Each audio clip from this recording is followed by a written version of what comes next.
the Robyn Breece Show. This is episode 4 already. I can't believe it. Today we talk about home improvements, what's important, what's not, and the episode is going to be huge.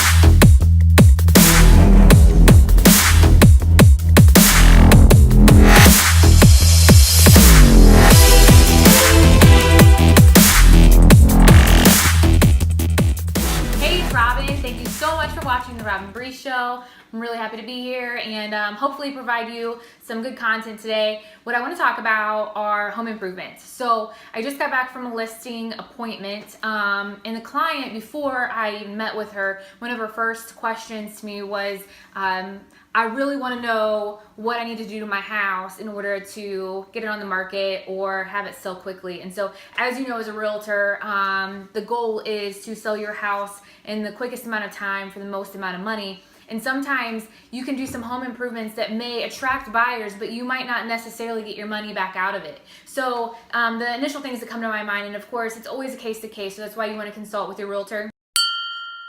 But the first things that come to my mind that you always get the biggest impact on are paint and landscaping, because you want your curb appeal to be on point. If it is not, then your buyers will not even stop at your house. They won't even get to see what's inside because they're going to drive up, and if it's not attractive to them, they're going to move on.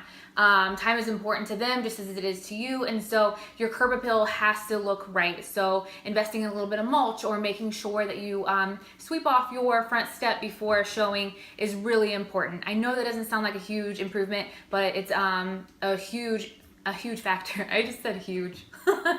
Like, I don't ever do that. I don't know why I did that. Anyway, so then I would say the next thing, paint. Paint your front door always. Even if you don't think it needs it, paint your front door. It looks sharp, it looks new, and then paint the interior. You want it to look like a nice neutral tone throughout, white trim. I would paint your baseboards. Everything with a fresh coat of paint looks so much better. It doesn't cost a whole lot of money, and it makes the biggest difference. You almost always get your money back out of the paint and the time that you put into that.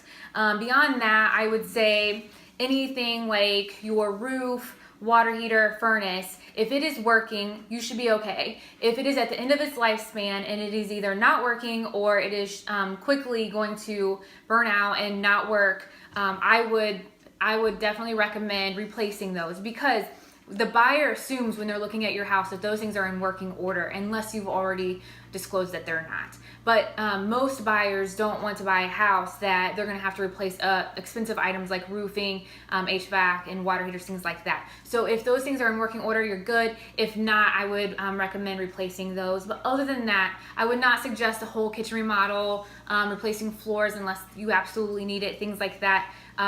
Because you're not necessarily going to get your money out of it always. Again, it's case by case. I'm not saying this is for everybody, because if your carpet has traffic patterns throughout and it's nasty, you're going to need to replace your carpet. But for the most part, I wouldn't suggest going that route.